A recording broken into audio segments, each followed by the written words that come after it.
So I'm very pleased to be here on My Magical Thing with the awesome and fantastic Philip Carr-Gomm, author, teacher, psychologist, therapist. I could add many things. Druid, of course, former chosen chief of the Order of Bards, Ovates and Druids. Did you write the course, Philip, the course? Did you? I put it together. I put it together Yes. and wrote a good deal of it, but other authors contributed.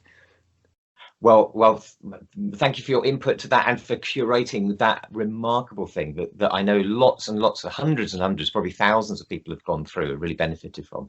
So it's lovely to have you here. Thank you so much for taking the time. Well, I'm delighted to be here, and I love your background. I think it looks great. It's the children's curtains is what it actually is.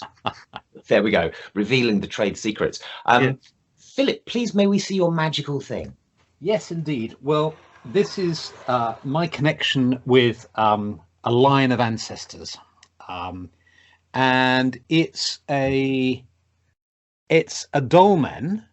It's incredibly heavy. I had to go into training. When you invited me to do this, I've been weightlifting for months in preparation. It's fantastically heavy. It's made out of bronze, and it's a cromlech or dolmen, and it was given as a tribute to my granddad, who started with his friend Alfred Watt. And along that, I don't know how closely you can see this, but it says along the side, what is it?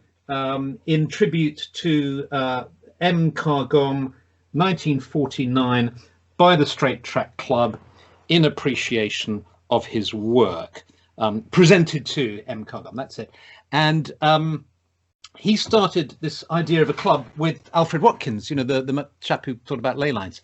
And when he retired, he was given that. And it's a lovely way to connect. And I've got his papers. I've got, you know, I was thinking of magical objects. For me, books are magical objects because they're like doorways into this other world. And I also inherited this copy of the first edition of Watkins' first book, The Early British Trackways from 1922, and an edition of his Old Straight Track with the most extraordinary photographs. I don't know if you can see them there, but you see Alfred Watkins looking like sort of Sigmund Freud walking across a field, and you know, it's full of little sort of press cuttings and notes and things. So these are very precious to me. And I've cheated. I've got another one. I can have two. Yeah, yes. Which is, yes, because I think there are ancestors of blood, as it were, which is, but there's also ancestors of spirit, a different line, as it were. And for me, you know, a strong line is through Newin, my Druid teacher, who I met when I was first 11. And so he had a huge influence on my life.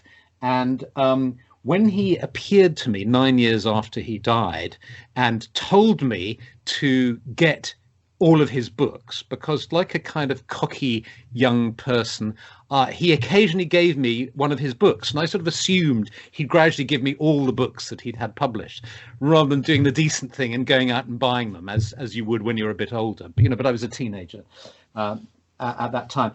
So when he died, I didn't have all his books, and then he appeared to me and he said, no, "Get all my books." And I had this wonderful experience of walking into the British Museum, the Atlantis bookshop. Having had this experience in the morning, in the afternoon, I walked into Atlantis and I opened the door of the Atlantis bookshop and walked ahead, and straight ahead of me was this twin volume edition of The History and Practice of Magic by Paul Christian, which was a private limited edition that he produced in 1952 with sort of marbled end papers and gold, you know, whatever they're called, tops. And it's printed in dark purple, which is so classy, isn't it? And he basically took this manuscript about the history and practice of magic and gathered together a bunch of friends to write commentaries and so on, and edited it together, got his friend to translate it from the French, James Kirkup, I think, who was the famous poet. Yes, James Kirkup, who became infamous for being prosecuted in a blasphemy trial because of suggesting something about the crucifixion that we probably shouldn't talk about.